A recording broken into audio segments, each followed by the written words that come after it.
Hi, everybody. Just wanted to drop in today and talk about the painting challenge that you are able to participate in as a patron. Also wanted to say hello to all my lovely patrons out there and wanted to welcome Jennifer. Um, Hope you guys take advantage of this painting challenge and that you have a good time doing it.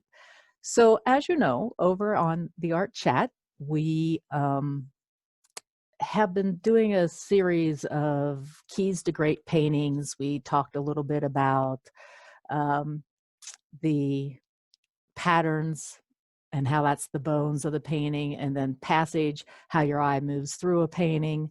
And then I just recorded, and it is available to you now, the latest Art Chat, which is about focal area. So with the painting challenge, what I wanted to do was make sure that we stayed kind of in the fun foundational elements of painting, because that's where we're focusing on. And that's really where the key to a great painting starts, is the foundation and the bones of the painting. So with this painting challenge, this will be the, let's see, it's June 23rd when I'm recording this. So this will go through, let's say, the end of July. That'll give you enough time to play with these. So I'm gonna give you some background first, and then we're gonna talk about what the actual challenge is. So we're talking composition, and the composition is also kind of related to the word designing the painting. There are some particular designs that are very well known and very well accepted by the painting community. Like I said, I kind of like any real artist struggles with this, because you don't want to get too formulatic when you're painting, to like you get up there and you have this formula that you paint and then you're done in like a half hour. You want to enjoy this. So while I talk about these foundational keys and elements, they aren't rules, okay? They're to help you create a great painting. I remember having an art chat with Carolyn Anderson, and Carolyn said right back then, there are no rules. We have to have certain things that are foundational that we have to know how to do, but like never use white in a painting. That's not a rule. Okay, that's something we tell beginning painters, because what we don't want them to do is have this very washed out painting, and they put white everywhere where they see it in a photograph, for example.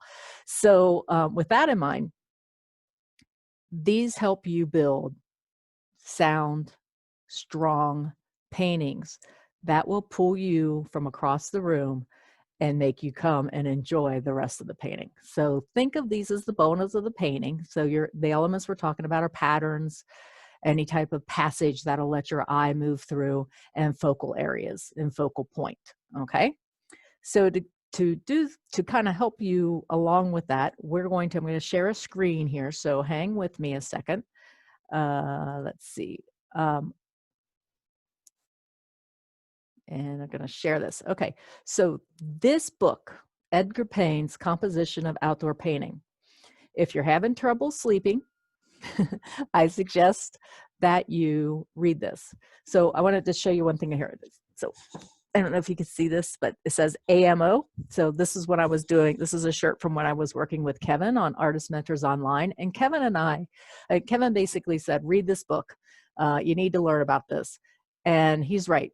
It changed my painting. I did read it in bed because there are times when you do fall asleep, but this particular book is great. Edgar Payne goes into so much detail about composition of outdoor paintings. And he, at one point on page, I'm going to go back to, so how do I unshare that? Let's see. Let's go back to here. Sharing, stop share. There we go. Okay, learning Zoom. Sorry, guys.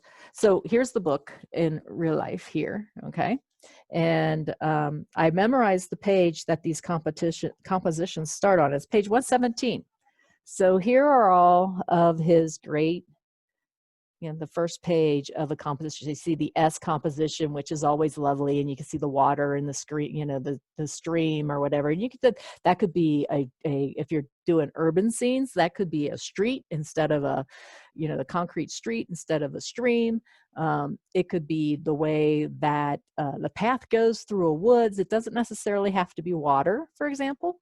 So, and there's the O composition and this balance composition, the what's he call it?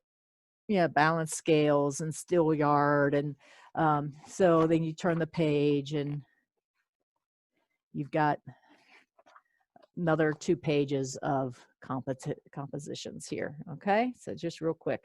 So again, this is the book. It's not cheap. Edgar Payne's composition of outdoor painting. So it's, like I said, it's not cheap, but it is well worth having on hand. He talks about his approach to art. Okay, and goes on and shows so I wonder if the selection and composition. So he talks about how he goes and he selects things. Talks about values, talks about the type of compositions. He tells you all about the particular ones. And then in the back, he takes some of his paintings and puts them in there and tells you what composition he used to create them. Okay. And then in the very back, if you're never going to get an Edgar Payne painting, he has some pictures of some of his work. Okay, and as some of you may or may not know, Edgar Payne is no longer with us. This book is, I think this particular book, is this a 5th edition? But anyway, so there's like, a whole bunch of different editions of this book out there. So originally copyright was in 1941. It was then copyrighted in 57, 85, and 2005. So 1, 2, 3, 4, 5. Yes. So I'm in the what they called, I think this is the 7th edition of the book. I know somebody who has a 1st edition. You don't want to know the price of the 1st edition. Okay, so back to the painting challenge. What I want you to do. I chose 2 compositions from the book, and I'm going to show you what those 2 compositions are now. So the first one we're going to talk about is this one, the Steelyard composition. This can go either way. So what I mean by that is this tall, don't know if I can mark this up or not. Annotate, there we go. And I just want to use my mouse. Okay, so this particular composition here, this tall part of the Steelyard can be on this side, and then this little one comes down here, and then this triangle moves over here. Okay, so the reason why I'm saying that is because what I'm going to show you next actually flips this, reverses it. So it can be either side. It still will be called a Steelyard, but you need to decide where that is and stick with it when you're painting. So this is one of your compositions that you can choose to paint to. Let me go back to stop this chair. Hello again. And I want to share one more thing. Or you can choose to use the tunnel compositions. So we have 2 compositions, the Steelyard and the tunnel. These 2 pictures that I just showed you, the Steelyard and the tunnel, will be attached at the bottom of this post on Patreon, so you can print them out. They'll be down there for you to do that. And now what I want to do is talk about each one of these separately using a master painting. It's interesting. What happened to the, okay, I might have to go out and find, oh, there it is. It's very small. Okay, so let's talk about the Steelyard first. Here we go. So this is a Monet. It should look very, very familiar. It's this haystack series. And you can see here is the large part of the Steelyard. Here's where the little triangle is. lead your eye back to the smaller one. Okay, so that's why it's there. And then the rest of the back is just, fill in, secondary. This is basically, the first quarter of the focus area is this right here, this area. So 25, if you listen to the art chat, you'll understand what I'm talking about. But this is basically, a fourth of the painting itself. The rest of it is somewhat soft-edged and grayed out. And then you've got this little guy here, which, like I said, you just kind of brings you in. That's what I always love about Monet. Of course, yep. You kind of like just lead your eye. So this whole area is open, and you can, come in, and then you've got a little shadow that's pointing you this way, or you can read from the right to left and come in this way. And then you got these guys that are pointing you to here. This color is repeated back here. So you can see there's a jump to the back. Same here, jump to the back. There's some of this beautiful blue in here. The values we're looking at, the same value. So 1, 2, 3, 3 values, 4 values. Okay, when you get back to here, these guys are pretty much the same value. He just grays this a little bit more. So yeah, so there's like this connection here. Okay, nice connection there. And then there's a connection here. See this doorway right here? So again, this is the Steelyard composition, Claude Monet. If you want, as part of your challenge, you can print out a copy of this and copy the master and see what you learned from that. So that's also an option in the painting challenge. When you post these on my Patreon site, if you're brave enough, and I encourage you to do that, I promise I won't tear them apart. I won't critique them. We'll just have a nice discussion about it. But if you do that, please, let me know that you wanted to copy a master and do this with, copying Monet, and that would be fine as long as you don't sell it. Don't sell it. Don't sign it. Just this is your master copy. So let me stop sharing this one. So this is the Steelyard again, and Claude Monet shows us how to do that. Stop the share. Let me share now the tunnel. The tunnel one is a piece very, very small. So we're going to have to, so again, the tunnel was, it's light, you're walking down the tunnel. So this is, and typically what people use that for are doorways, or like, a street scene that has a cathedral part that, that you're looking through to the courtyard, for example, something like this. Well, I picked this Corot because this is a perfect tunnel without really using a doorway or an arch or something like that with it, which is what you typically think for tunnel. Okay, so here is the tunnel right here. Here's the part that we're all focusing in onto, and this is light coming down this way and in this way. So this basically keeps us, you can see the tunnel here. Just okay, this is his focal area in the tunnel. All right, so gorgeously done. Again, the light draws us in so that we can see all of this. But look at this little black area here, a little doorway over to this area here, and then the trunks and this line and these trunks draw us up to here. Again, another dark area. The light that we've come in on, more dark area.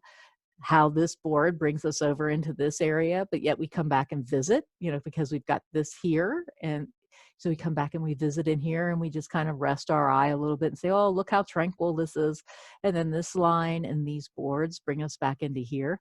Look how this green is incorporated here. Okay, so we're not just, painting this part of it. We are letting the eye travel around this particular painting, and yet still, we're in this tunnel of light. This value, everything here is, lighter, except for where he has the tree.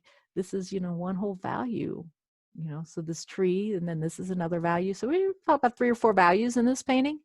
So, very nicely done. Here's some light area here that kind of is like, oh, what's going on back here? That kind of leads us over to there, kind of in a roundabout way. But we always come back and focus and visit in the focal area. That's where the eye likes to rest. Okay. So your challenge as I said, stop scaring. Okay, here we go. So your challenge, as I said, is to pick one of those two, or you can do both because I'm giving you plenty of time. I'm giving you like 6 weeks. So you can pick the Steelyard or the tunnel.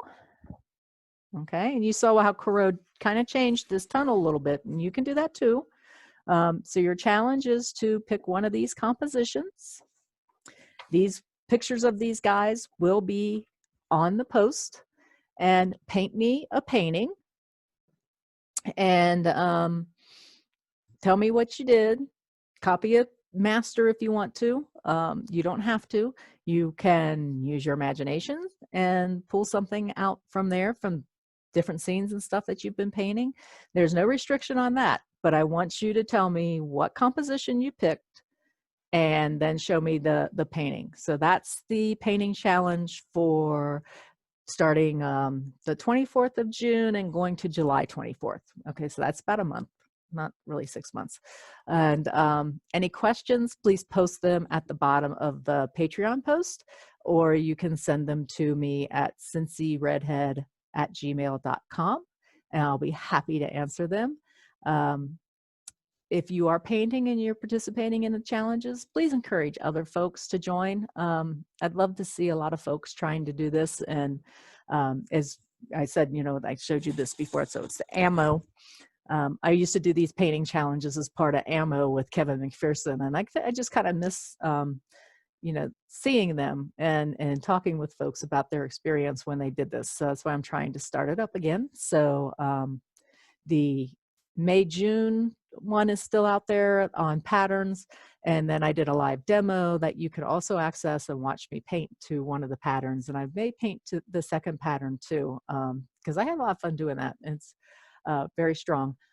What's up next for me is I've got 2 compositions of my grandnephews that I need to paint, and I will be doing that, and I will be recording some things for you all to see with that, because they are painting people, which I don't do very often. So I might have some great insight for you on there. Any questions, drop me a note, leave a comment. Please share your work with me if you will. Like I said, I'm not going to critique them. I'd like to have a nice conversation with you about them. So thanks for tuning in, and we'll see you guys next time. Bye.